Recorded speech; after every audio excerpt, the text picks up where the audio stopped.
Comment se sortir durablement d'une expérience toxique ou d'une relation toxique avec éventuellement un pervers ou non, ça peut être juste une personne toxique. Alors, j'ai élaboré 3 grandes lignes dans le programme pour éviter de tourner en rond et dans tous les sens. C'est ce que font généralement les personnes qui sont victimes de relations toxiques, du fait qu'elles n'ont pas assez d'informations, parce que la perversion narcissique n'est pas reconnue par la médecine, donc par la psychiatrie et par les psychologues en général. Alors, la perversion n'est pas un trouble ni une maladie mentale.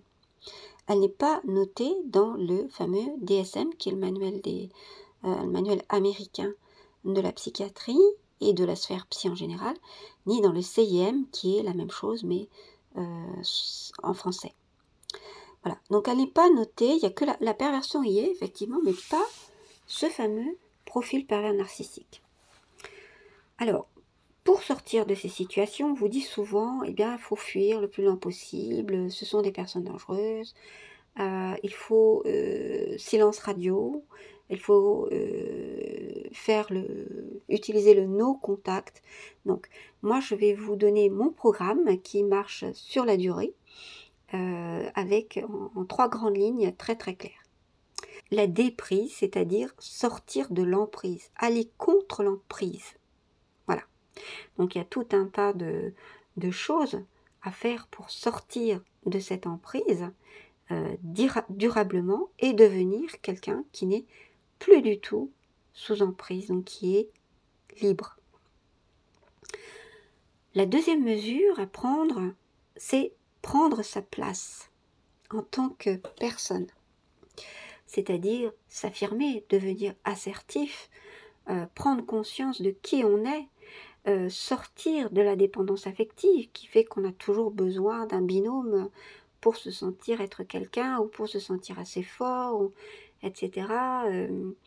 Ou besoin d'une situation amoureuse ou d'être sous tension dans une passion amoureuse ou des choses comme ça. Voilà. Prendre sa place, c'est devenir libre aussi. C'est un peu comme la déprise, c'est-à-dire sortir de ses chaînes, mais c'est à ce moment-là prendre sa place en tant qu'être humain dans le monde et dans la vie, vivre sa vie. On en arrive au 3e point, qui est vivre pleinement.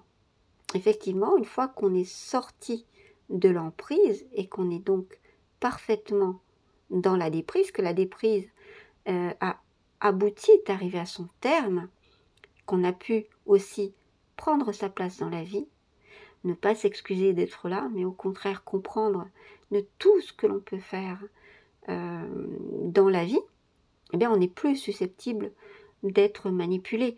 Ou si on l'est, ou si on rencontre des personnes qui sont manipulatrices, eh bien l'emprise ne va pas, elle va glisser sur nous en fait. Ça va pas prendre, parce que vous verrez tout de suite le genre de personne dont il s'agit. Vous ne vous laisserez pas prendre, c'est-à-dire même si la personne essaie, au bout de quelques jours, vous vous rendrez compte de qui vous avez affaire et vous saurez, parce que vous avez pris votre place, vous affirmer et donc ne pas vous laisser faire. Et vivre pleinement, c'est-à-dire une fois que on sait parfaitement faire en sorte de s'entourer des bonnes personnes, de laisser loin derrière ou de tout de suite mettre sur le côté de la route les personnes qui sont vraiment toxiques, se défendre en fait, et défendre les siens, eh bien on peut vraiment accéder à un épanouissement et même une réalisation de soi pour vivre pleinement. C'est-à-dire pas à moitié, en ayant peur tout de suite, oh là là, si je retombe encore sur une personne toxique, oh là là, l'un de mes enfants est dans une situation toxique. Voilà, quand vous êtes dans la phase où vous vivez pleinement, et c'est ce que j'espère vous guider vers cette phase-là, eh bien en fait, vous n'avez pas peur de tout ça, parce que vous vous sentez assez fort, assez forte, et donc capable de déjouer toutes les manipulations.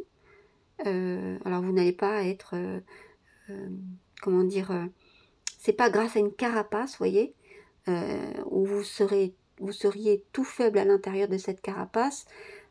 C'est pas une carapace, vivre pleinement. Ça veut dire que vous êtes vulnérable, vous prenez conscience de cette vulnérabilité, vous la reconnaissez, mais vous savez très bien que même si une personne peut gagner une bataille en vous manipulant, ben en fait vous ne vous ferez pas manipuler tout le temps parce que vous aurez tout de suite compris de quoi il s'agit et vous pourrez donc tout déjouer. Ça veut dire aussi savoir accéder au niveau comportemental à une conduite qui fait que on n'est ni dans la peur, ni sur la défensive, ni dans tous ces mécanismes de défense qui peuvent exister quand on a été vraiment fortement traumatisé. Et puis vivre pleinement, c'est un état d'esprit. Un état d'esprit qui fait que vous êtes heureux, quoi qu'il arrive. Vous êtes fier d'être vous-même. Alors on n'est pas dans la fierté de l'ego, mais confiante en vous-même et fier de vous, en fait, fier de qui vous êtes. Vous vous aimez, vous arrivez à acquérir l'amour de soi, l'estime et la confiance en soi. Voilà, c'est ça, vivre pleinement. Donc voilà les 3 phases pour s'en sortir durablement d'une situation toxique. Voilà, parce que tout ce que l'on dit, alors si je parle et si je fais cette vidéo, c'est parce que justement je n'ai pas trouvé tout autour de moi ces 3 phases-là. Généralement, les personnes s'arrêtent au fait de s'en sortir, c'est-à-dire de quitter la personne. Par exemple, dans une situation, dans un couple. Quand on est dans une situation toxique dans un couple. Mais une fois qu'on est parti, eh bien, la situation d'emprise peut perdurer. Ça, c'est ce qui arrive le plus couramment, de toute façon. Donc, c'est ce qui fait que les personnes, et c'est ce que j'ai pu observer en accompagnant les personnes durant de longues années, c'est qu'en fait, les personnes tournent en rond et dans tous les sens. Ne savent plus à quel sein se vouer parce que les psys ne sont pas d'accord entre eux, parce qu'ils croient que la perversion narcissique est une maladie clairement reconnue, et donc qui pourra être expertisée, et qui pourra être mis en exergue pour qu'un enfant soit protégé, par exemple.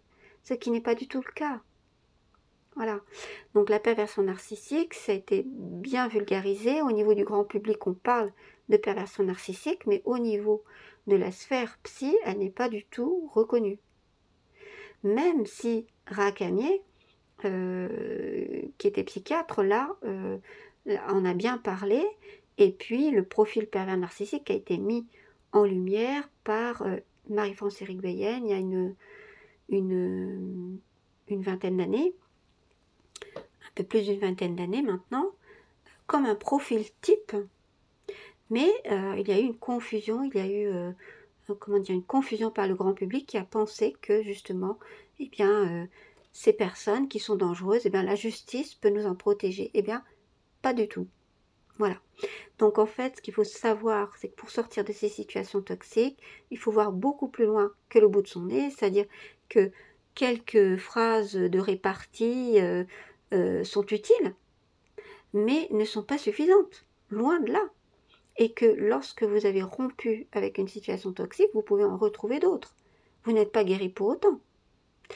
Et puis lorsque vous êtes sorti d'une situation toxique dans votre couple, par exemple, eh bien sachez que de toute façon, lorsqu'il y a une rupture, très souvent, il y a des remises en couple avec ces personnes perverses narcissiques, parce que c'est très difficile de se démarquer, de se défaire d'une personne perverse narcissique.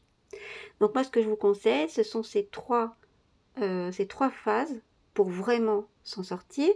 Sachez que c'est long, évidemment, mais qu'on arrive à avoir des résultats quand même assez rapidement si on veut bien décider de se regarder en face, de voir la situation en face et de cesser de croire que la justice pourra nous défendre et que les psychologues pourront nous comprendre.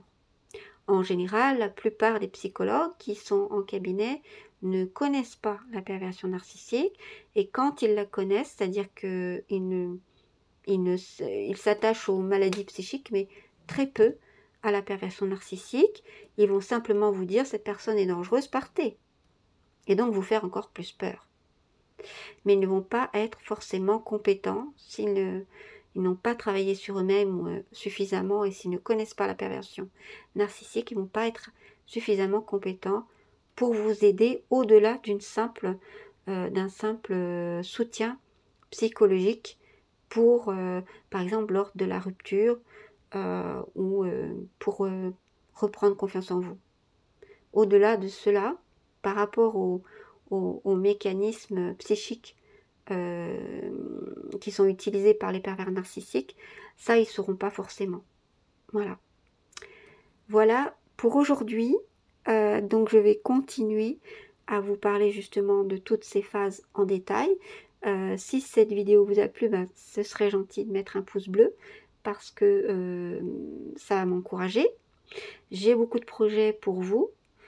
Pour la suite, jusque-là, je n'ai pas pu mener à terme mes projets, mais là, j'ai plusieurs livres en chantier qui vont sortir, j'espère, dans peu de temps, pour que vous puissiez justement avancer et que je puisse vous accompagner, en tout cas, par l'intermédiaire de ces livres, parce que c'est très difficile de vous accompagner un par un, et on retrouve toujours à peu près les mêmes processus, donc autant que ça soit fait par un écrit qui puisse servir à tout le monde. Je vais aussi me spécialiser dans le développement personnel parce que justement, vous le voyez dans cette troisième phase, prendre sa place et vivre pleinement, ce sont des processus que l'on trouve sur la route du développement personnel quand on veut justement se découvrir soi-même, développer son potentiel, sortir de ses peurs et avancer pour vivre pleinement. Donc, si ça vous intéresse, il y aura aussi des ouvrages, évidemment, qui seront consacrés. Voilà, si vous avez des questions, par contre, par rapport à tout ça, vous pouvez les écrire dans le commentaire et j'y répondrai, peut-être sous forme de questions-réponses. Voilà, à très bientôt pour une prochaine. Prenez soin de vous.